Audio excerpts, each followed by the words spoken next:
बंधुओं देखो, जगन्नाथपुरी में सारे अपराध क्षमा हैं। आपके कितने भी अपराध हों सब क्षमा हो जाते हैं जगन्नाथपुरी में। केवल एक अपराध क्षमा नहीं होता और वो है प्रसाद छोड़ने का अपराध। जगन्नाथ मंदिर में जहाँ पे खाना बनाया जाता है उस वाले जगह पे ये जो मटके रहते हैं ये सबसे नीचे रहते हैं, उसके ऊपर एक और छोटा तो एक एक करके टोटल वहाँ पे 7 मटके रखे जाते हैं। इतने मिरेकल्स यानी चमत्कार होते हैं वो शायद ही दुनिया के किसी और टेम्पल में होते होंगे। And you won't believe 7 Kudwa एक के ऊपर एक रखे जाते हैं, आग सबसे नीचे लगाया जाता है, पर सबसे पहले खाना पकता है सबसे ऊपर वाले कुड़वा में। श्री जगन्नाथपुरी में चैतन्य महाप्रभु कहते हैं महाप्रसादे गोविंदे, साक्षात गोविंद हैं।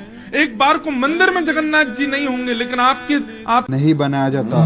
रोज ही सेम अमाउंट का प्रसाद बनाया जाता है, फिर चाहे 2000 भक्त आए या 20,000 आए या लाखों आए, कभी भी प्रसाद कम नहीं गिरता। हालांकि उसको हेड भी इतनी मिल रही, तो फिर भी सबसे पहले वाला पहले रेडी होता है, बाद में ये सारे रेडी होते हैं। ये वाली बहुत ज्यादा भाई ऐसे इंटरेस्टिंग और मिट्टी के पॉट में जो होते हैं उसमें बनाते हैं और 4 से 5 घंटे तक उसमें गर्म रहता है। सिस्टमैटिकली सबसे नीचे जो कुड़वा रहता है उसका खाना सबसे लास्ट में पकता है। तो ये जगन्नाथ जी का महिमा है। वो रसूल जैसे। जय जगन्नाथ, जय जगन्नाथ, हरि बोल हरि बोल हरि बोल हरि बोल, जय जगन्नाथ, हरि बोल। नमस्कार दोस्तों, पुरी में जगन्नाथ जी की यात्रा चल रही है, श्री जगन्नाथ रथ यात्रा चल रही है। और जितना महत्व रथ यात्रा का है उससे ज़्यादा महत्व है भगवान के महाप्रसाद का। कहा जाता है कि भगवान का महाप्रसाद स्वयं भगवान श्री कृष्ण है और इसलिए इसकी बहुत महत्व है।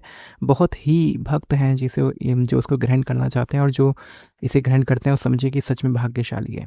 भारत की ये रथ यात्रा जो है ये पूरी दुनिया में मशहूर होती जा रही है। पूरे दुनिया भर में लोग इसको मनाते हैं, भगवान जगन्नाथ का प्रसाद ग्रहण करते हैं। और पाकिस्तानी भी अब इस चीज़ पे ध्यान देने लगे हैं। पाकिस्तानी क्योंकि सोशल मीडिया का टाइम है, इजीली सभी कुछ पता चल जाता है, तो पाकिस्तानी भी देखते हैं इस तरह की रथ यात्रा को जहाँ पे इतनी बड़ी संख्या में भक्त आते हैं और वो भगवान की रथ यात्रा में भाग लेते हैं।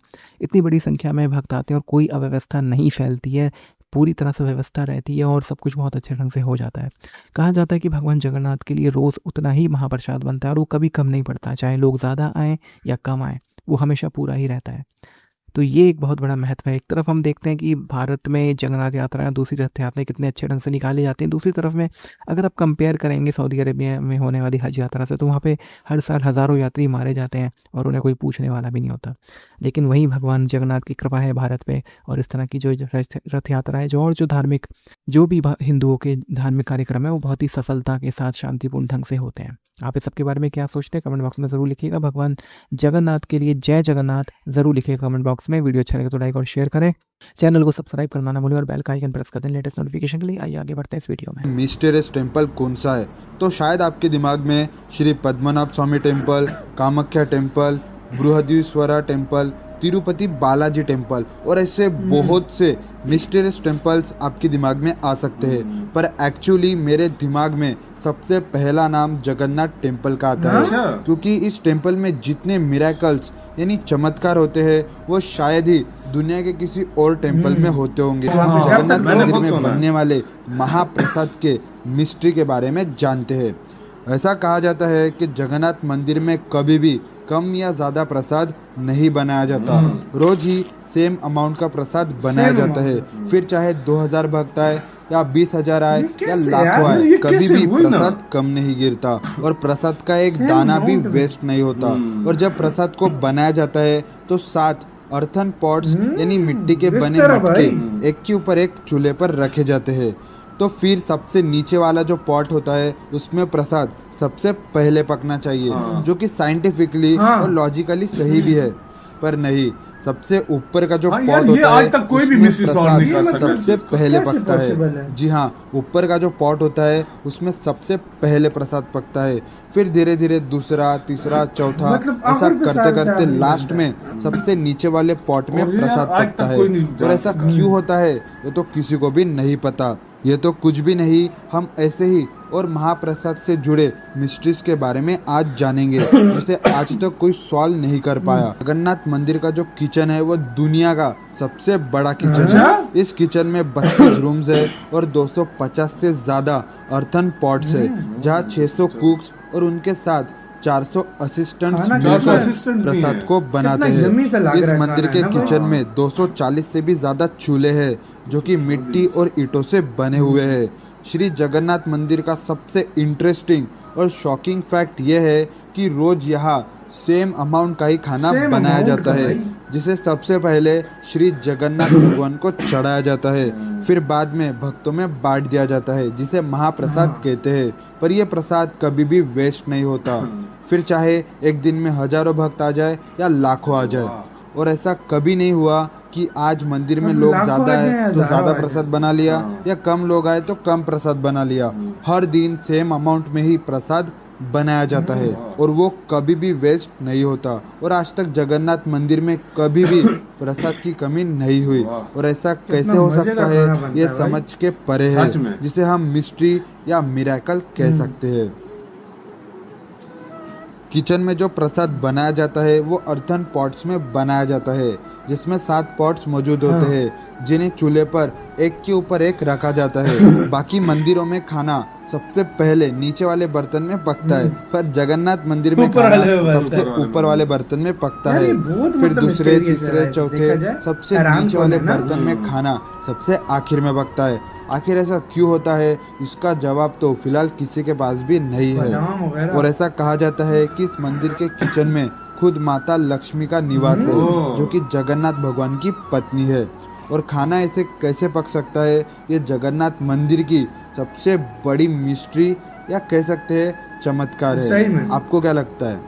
श्री जगन्नाथ मंदिर के महाप्रसाद में बहुत से इंग्रेडिएंट्स होते हैं, जैसे कि नारियल, चावल, दाल, केले और मिल्क प्रोडक्ट जैसे कि दही, पनीर, घी का इस्तेमाल किया जाता है।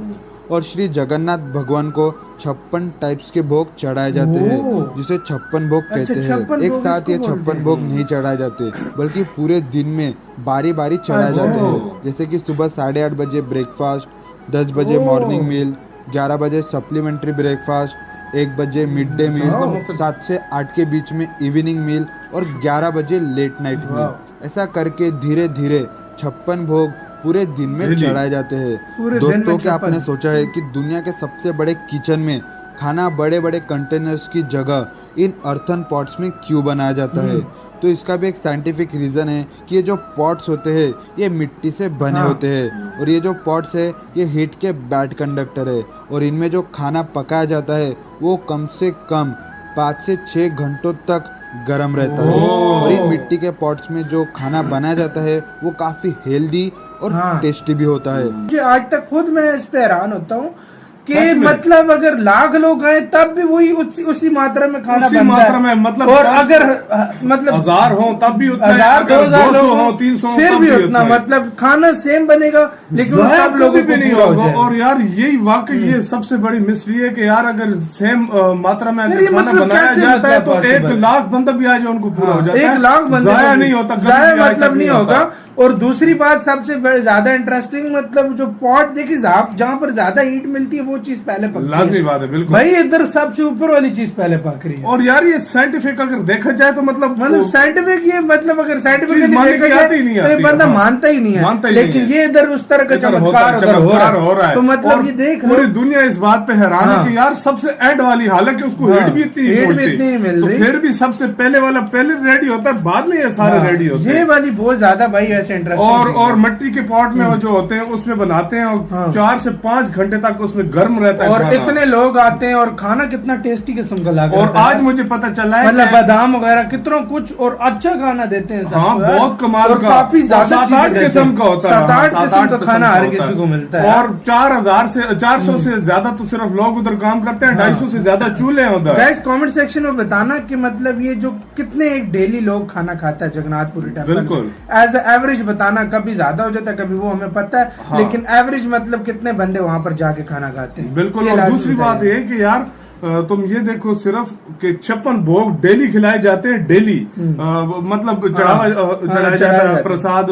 56 भोग और मुख्तलिफ टाइम पे खिलाया जाता है। तो काफी ज्यादा इंटरेस्टिंग था यार। किस किस ने जगन्नाथपुरी टेम्पल का प्रसाद खाया कमेंट सेक्शन में जरूर बताइएगा। इधर ही वीडियो खत्म करते हैं। अपना बहुत बहुत ज्यादा ख्याल रखना।